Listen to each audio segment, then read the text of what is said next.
What's going on? It's time for the Smackdown review, and these are my reviewing glasses. You see, to look at WWE from a broad perspective, you need these shades. Now, why am I wearing shades indoors? Well, if The Rock can wear them indoors, then who's to say that I can't? So what happened first? John Lauranitus comes down to the ring with David Otunga in tow and makes a pretty good matchup. Santino Marella and Jack Swagger for the U.S. title in a steel cage. Now, I haven't seen a steel cage match for the U.S. title since the days of the NWA. I think the last time was when they had, what was his name? PT Magnum, I think his name was it, from NWA. I'm just going off of memory here.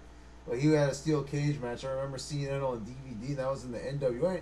And I remember seeing a steel cage match too many times. And if you remember, there wasn't a lot of steel cage matches in WCW.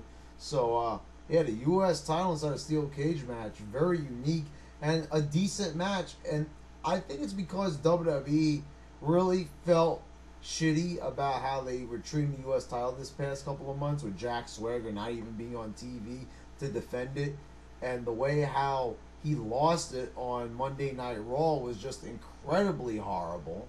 I mean, there's no excuse for the way how he was treated.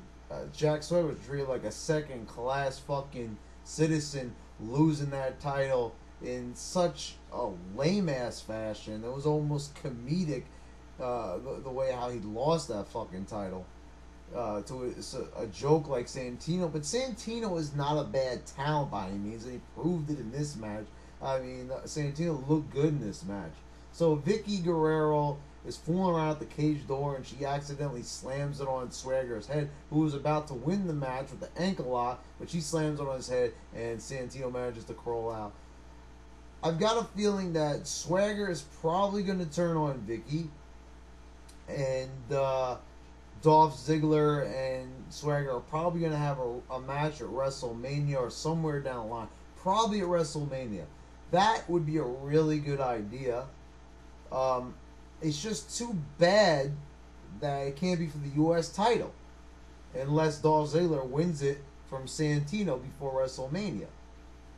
Because, I don't even know, how is Santino going to fit into WrestleMania for a U.S. title match? It's not going to seem epic at all. Anyway, on to the next thing of the night.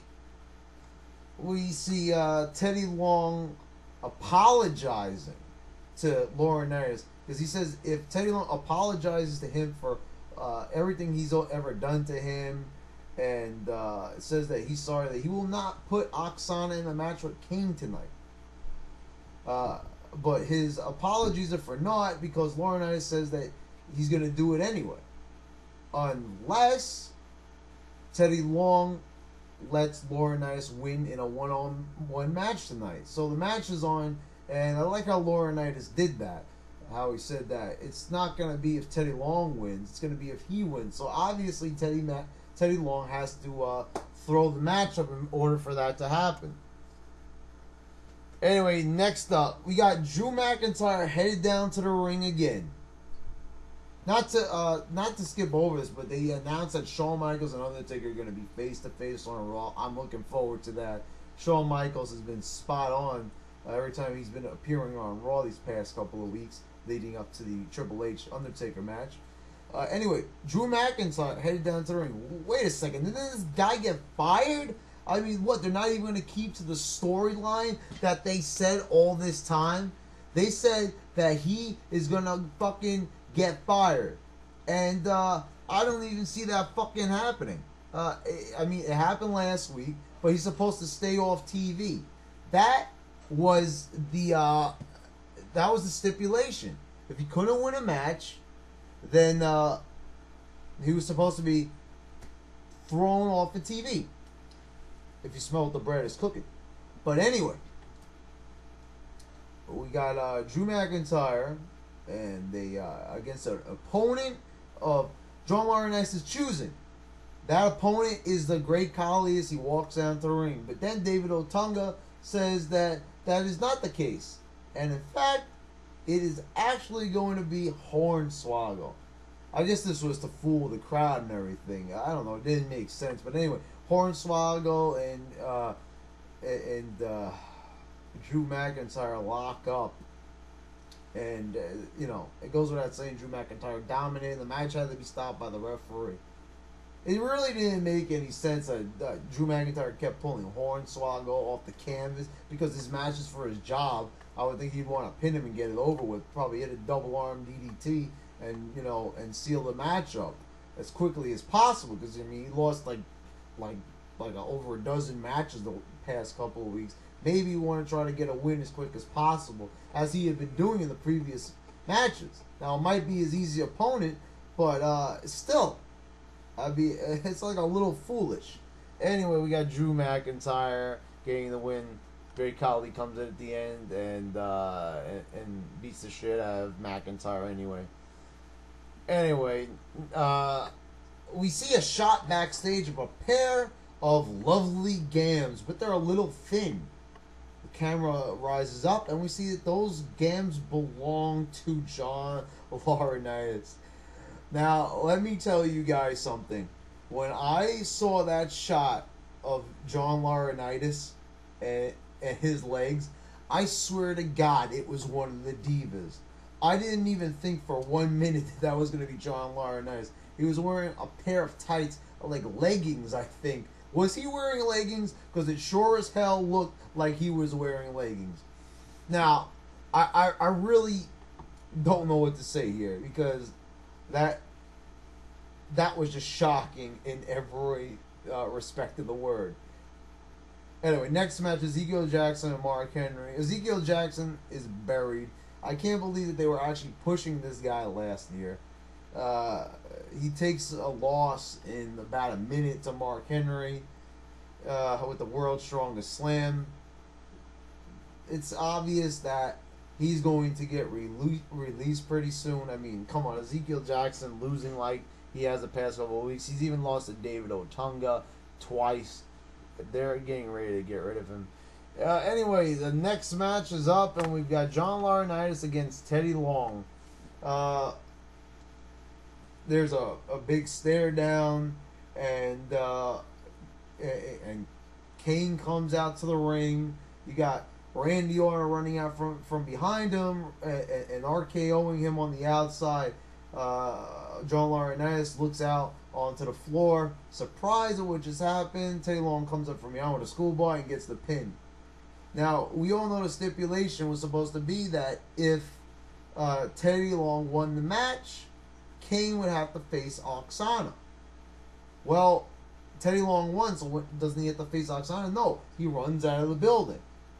Now, Kane was really staying down for a long time from a single RKO, especially when nothing else happened to him prior to that and he was in perfect health. How does that make any sense? Now, I don't want to see the Kane Oksana match anyway. It was going to be a terrible fucking waste of time. But still, I mean, like, how are they going to explain that? You just let Teddy Long leave like that? And don't even explain it any further? Come on, give me a fucking break. That's completely ridiculous. Anyway, just a fucking waste of time. Anyway, next match, Kofi Kingston and R-Truth versus Primo and Epico. I like this team of Primo and Epico. And what Josh Matthews says is very true. Primo was on the outs. He was on Superstars. Probably looked to be the next cut from WWE. But now he's a tag team champion. And so, yeah, his career's invigorating. I like the tag team. I think they have a lot of great chemistry together, and Epico is like another fine talent as well. I guess I was wrong about R-Truth being buried on Raw. Well, he's being buried in the main event spot at least. Now he's back in a tag team. I thought the whole idea of Kofi Kingston breaking things off with Evan Bourne was supposed to be so he could be on his own and be the singles competitor and possibly compete for the WWE title or world title somewhere down the line, be in the main event spot. But I guess the plans for that have once again been put on hold for Kofi Kingston. Anyway, R-Truth hits the face buster, and and gets the win. Primo and Epico still look good in this matchup. They were dominant. It's just R-Truth managed to pull out the win in the end. I think it's kind of obvious that they're gonna end up losing to Kofi Kingston and R-Truth, especially because these guys both need to be built up.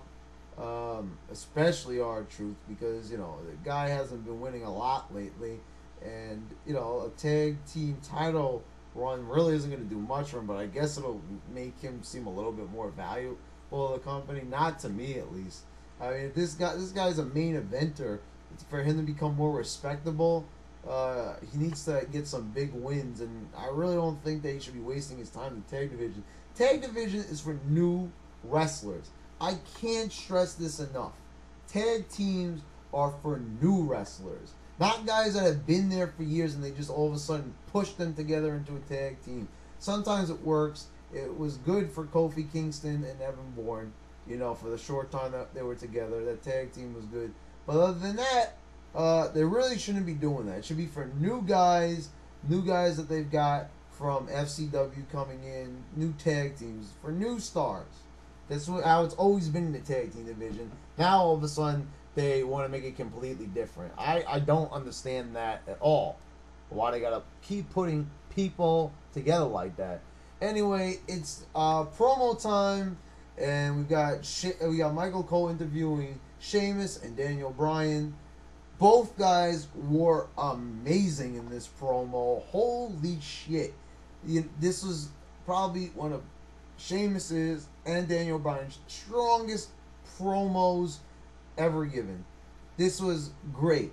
A great segment. A great interaction between champion and challenger. Daniel Bryan seemed great. He was a jerk. He was condescending. He's just great.